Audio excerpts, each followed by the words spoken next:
Alright folks, FX Friends here doing another TekSushi exclusive review.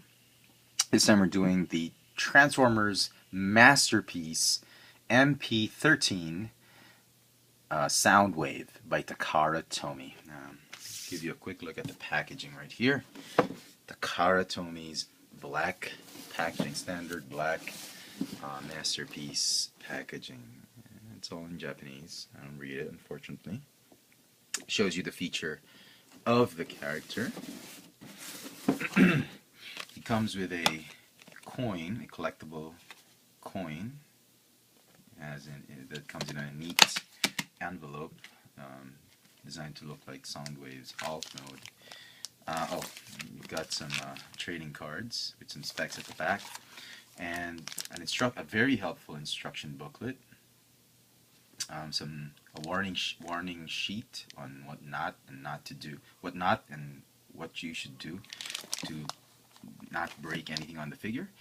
And at the back of I thought this was interesting. At the back of the instruction sheet, we got all the kinds of Soundwave figures that have been done. Not all. The Legends class is not here for Dark of the Moon. And yeah, as well as the Generations Legends class are not here, but the more popular ones back in G1. This is exactly what Soundwave looked like in G1 back in 1984 when he turned into a cassette tape recorder, cassette player. This was the G1. This was the G1 figure. This was the Action Master figure. Posable figures that did not transform. They had G.I. Joe articulation, well, sort of. This is, I think, G2, as it says, obviously. Armada or something? I'm not sure if this is Armada. This is definitely Cybertron. Armada or the one before that. I don't know, I can't remember. Energon. Could be Energon or Armada, I don't know. This is the MP3 player. This is the Revenge of the Fallen Soundwave, animated Soundwave, the Fall of Cybertron, or War for Cybertron Soundwave, Dark of the Moon, Deluxe Class Soundwave, and Dark of the Moon Human Alliance Soundwave, and the Transformers Prime Deluxe Class Soundwave. So very interesting anthology of Soundwave, sorry, right there. So here he is. Soundwave has been one of my all-time favorite Decepticons. I actually like him more than Megatron for the Decepticons, and I've been so frustrated with getting a Soundwave figure back when I was a kid. I even built a crude Lego version of him because I wanted one. And now that the Masterpiece has come around, man, oh man, this is how they should have done Transformers back in the 80s. They would have made a killing out of these things. The G1 toys were... yeah, they were not posable. They were transformable. They looked nice as display pieces, but not posable. And it frustrated the heck out of me as a kid and could not do what they did on the show. So anyway, I got this one. I had to get this. I do have the Hasbro version. I'll do that on another time. But this is the Takara version. It looks very nice, very accurate to the toy. He's got red eyes. No light piping, unfortunately, but they do look translucent. In the show, he had yellow eyes, so you can do some little bit of painting if you want to. He comes with one cassette minion, which is laser. Obviously, it had to be Laserbeak. That's the favorite, the one he used most often on the show. So let me just stand him up. Okay. So you get to appreciate the figure for what it is. So it looks like the G1 character, definitely, exactly like the G1. Down to the paint, except for the eyes, obviously, on the show. To the weapons, even to the minion, Laserbeak. We'll put the laser. He can also rest on his shoulder, which is pretty cool. Just to give you a little bit of a size or scale, here he is with the War for Cybertron Voyager class Soundwave. So he's almost like a leader class, not quite. And here's the disc Laserbeak. Yeah.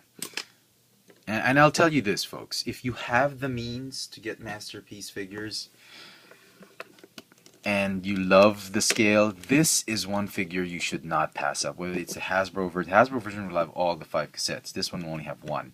But regardless of where you get it, this is a figure that you should not pass up, especially if you're a big fan of the G1 characters. Not of the G1 toys, the G1 characters, because Takara Tomy, maybe together with Hasbro, the card says Hasbro, yep,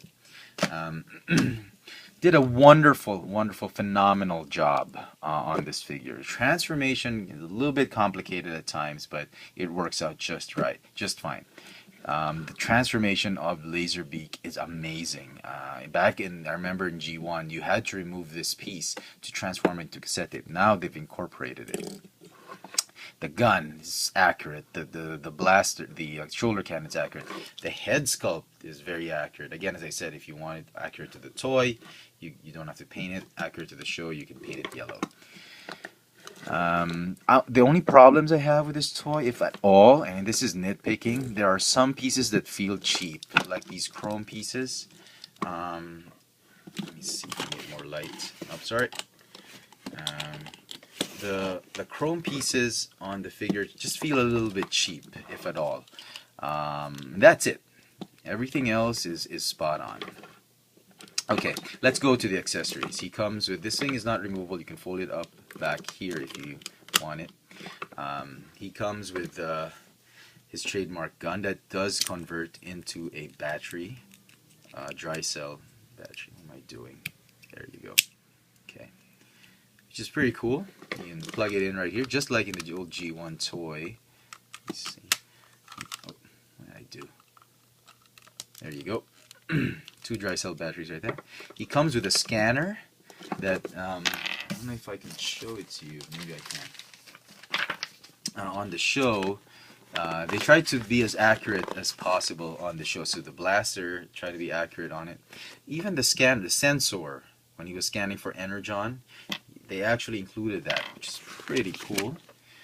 Even the Megatron gun, which I'll show you in a while, right here, they actually included it, which will fit in Starscream and Optimus Prime as well, masterpiece figures, as well as Energon cubes and display, a scanning display on his chest, and Energon cube. We'll all go through that in a while, and the eject function, which is pretty awesome. So, scanner, you can put it in his fist and pop this in right there, and pretty cool. Soundwave, Energon readings. I'm kidding. Here's the Megatron gun. Back. You can hold it in either hand. There's an adjustable lever. You can swing down the handle and put it back up like that if you're having a hard time. So it's nice. Shoot Megatron. Megatron did for those of you who weren't alive in the 80s, Megatron did turn into a gun originally as his G1 form. And this particular accessory is disassemblable, if there's such a term. You can disassemble this particular piece. Unfortunately, they're not going to fit in the Energon Cube because this piece is just way too long, as well as this one. So that's pretty cool. Put it back together. Yeah, standard stuff. I don't have Masterpiece Megatron, in case you're wondering. Alright. Oops. Trying to be Michael Bay. Sorry. The display, when he was scanning for incoming Autobots or what, look there. On the back of the instruction sheet, you can cut these out. You can stick it right there. If you want to, it's not a sticker, you can just slip it on. It'll work. I don't want to cut it out. I don't need to. And finally, the we'll do Laserbeak later. Next, the Energon Cube. You can fill it up with, I don't know, pink material, whatever you want. You can color it if you want, but it does pop nicely onto his chest as he produces the Energon Cube shells. And Rumble and Frenzy, they just fill it up with Energon. So that's pretty cool. Alright, transform him. Well, before him, we'll do Laserbeak. Not a lot of accessories. These are not removed. They're incorporated in transformation. Go ahead and fold it this way. Go ahead and fold these up. Fold the fins down like that. and then go and split them up just like Voltus 5. You remember Voltus 5 had that, the lander, the feet, and then this one just goes here, and these wings just fold this way, and it's a cassette tape. And the instructions are kind enough to tell you, and Takara's engineering is kind enough to give us that there's a thing you push here to pop up the head, because it's so impossible to get it out. I'm sure the Hasbro instructions not going to show you how to do that. Pop it up. I don't know. I haven't checked the Hasbro instructions. So there. He can fit up to 3 cassettes. 1, 2, and 3. And then you just push this to pop the cassettes in. One thing that little bit of a problem for me. The cassette doesn't eject if you lean him back. It's just going to stay there. You need to lean him forward just a little bit so the cassette comes out, and then you can transform it. Okay? Transform Soundwave. Let me, okay, fine. I was going to remove this one. It sticks on up his ass right there. We'll do that later.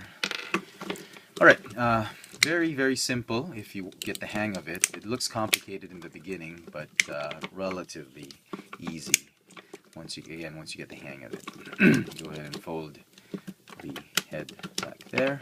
Open these panels right here to cover the battery nodes. Go ahead and fold arms like that. They sort of sit like that. Okay. Go ahead and push his crotch forward a little bit, just like that. Just a little bit. Rotate by the knee. If you're wondering how the articulation is, it's pretty cool. As I showed you a pose in the beginning of the show, in the beginning of the review. Very, very nice articulation. So, go ahead and fold it up like this. Then you want to go ahead and fold. No, you want to go ahead and you gotta push something right here. Oh, here you got to push this so you can collapse the feet or the legs. That.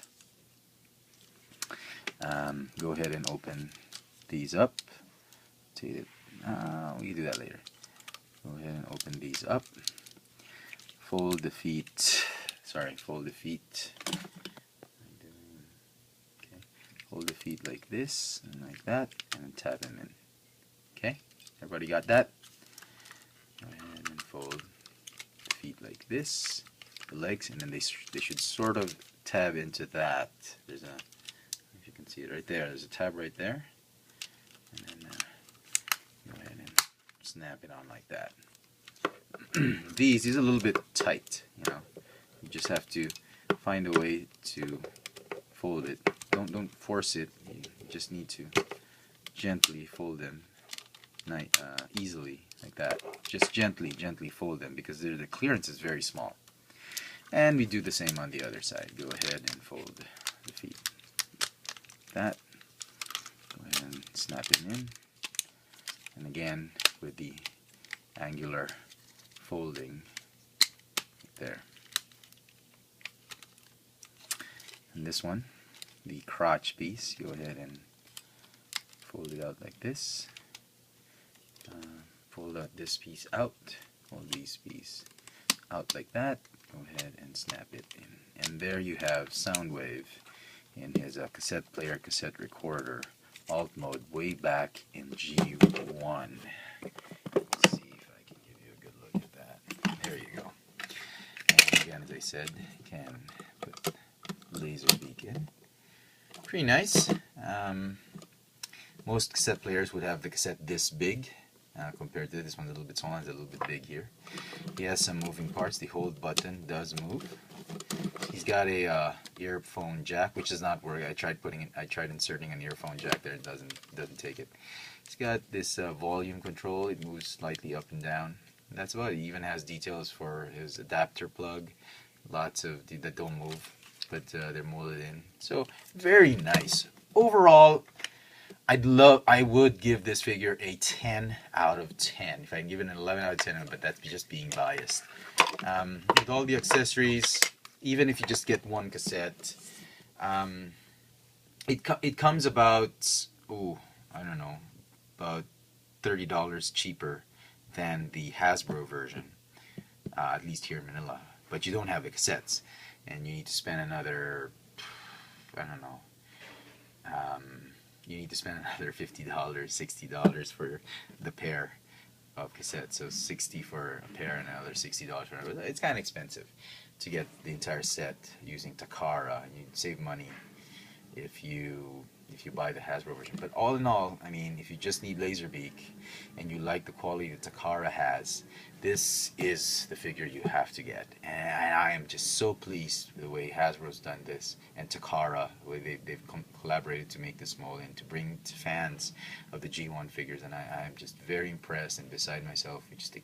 I just love getting one of my favorite Decepticons come to life as a masterpiece figure. So enough of me gushing. If you did like this review, please give it a thumbs up icon please click the thumbs up icon at the bottom. Subscribe to this channel, TekSushi. It's an amazing channel that's being run by Mr. Star Wars himself, FlyGuy.net. A lot of awesome reviews on this channel. Please subscribe to this channel. It is a great channel. See more of reviews from FlyGuy, and I do contribute to it once in a while. There you go, folks. This has been the Transformers Masterpiece MP-13 Destron Communications Soundwave by Takara Tomy. Thanks for watching.